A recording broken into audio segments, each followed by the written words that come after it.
2, 1. Mr. Speaker, ladies and gentlemen, if we take a look at the West, I don't think it'll take a rocket scientist or whatever to see how largely messed up it is.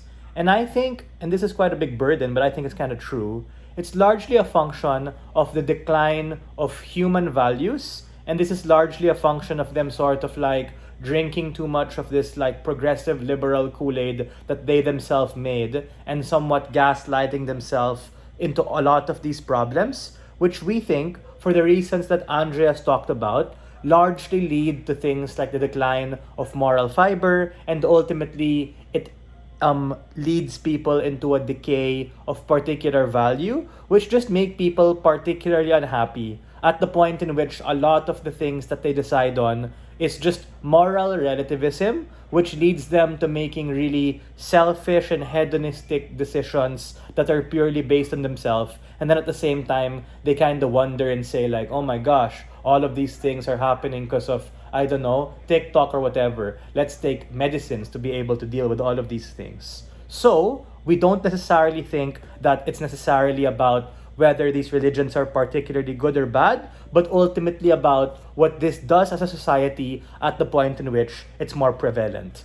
Let's take a look at a house-by-house comparison in terms of what my partner and I do. Let's examine opening government. I think from their two speakers, opening government just shotguns and asserts a lot of benefits of religion, and Andreas is quite clear to be able to mech that out and talk about a particular counterfactual. And he asks a very important question the top half didn't necessarily solve or really answer, they just jumped into. And he talked about really giving us a context of why exactly it declined to begin with, and how exactly that's kind of a bad thing, and why in a world where that didn't happen, things would particularly better. So, for instances like the Industrial Revolution and people just becoming so stuck with like technology, capitalism, money, etc., they to a large extent like forgot about God and values and didn't need it anymore, and as a consequence plunged themselves into things like being atheist, deist, agnostic, all of those particular things that do exist in a spectrum.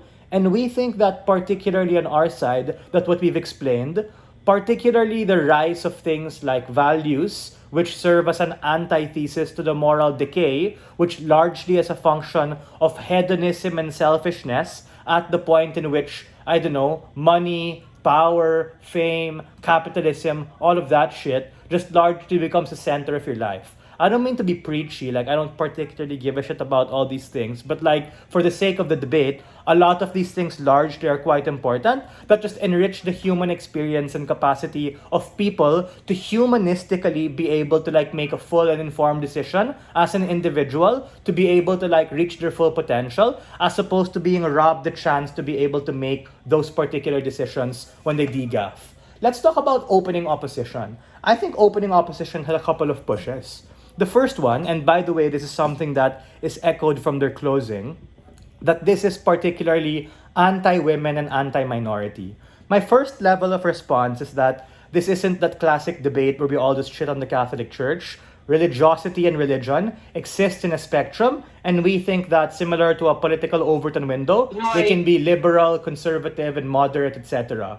Meaning, absent the particular rise of all of these religions on our side, wherein we don't like that, we think we get a plurality of perspective and actual discourse at the point in which people are literally able to choose and decide. That, in and of itself, unlocks the ability of particular people to make truly informed decisions.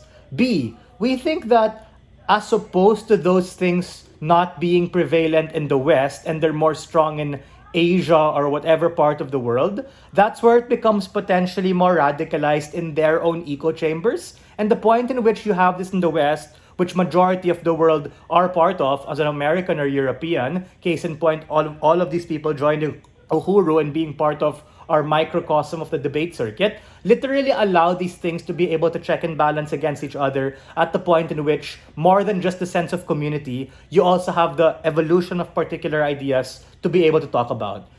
Thirdly, or C, the idea of these things just being particularly more visible in terms of the media and ultimately allowing you to be able to call things out when there are particular bad faith actors and be able to push against it. Yes, my partner talked about like Catholic Church that's rigid, but you have other kinds of religions which are particularly for women, right? You have the advent of things like neo-paganism or things that certain Amazonian tribes with animism and particular nuances are able to do with that particular regard that do actually care about particular minorities. The end lastly is that primarily because of this plurality, you're literally able to opt out of those things. Before I continue, whoever raised the POI earlier, go for it.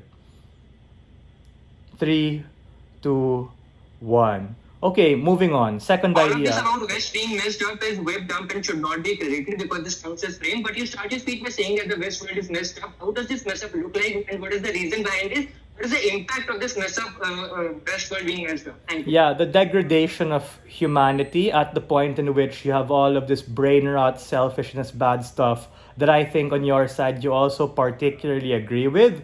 I think that's largely a function or became exacerbated with the decline of religiosity and giving a shit about values, which come as a consequence of an afterlife and being worried about where you might go and a God who might get pissed with the things you do.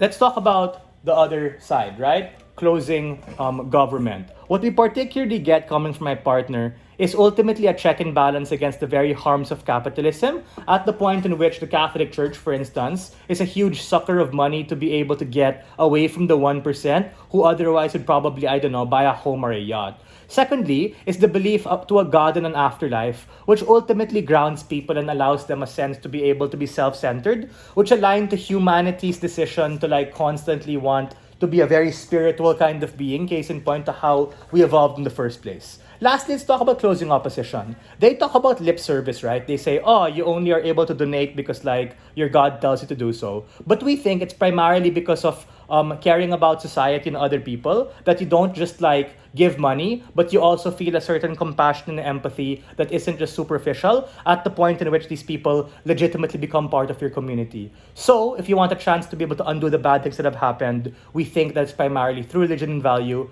We are very proud to stand on side proposition.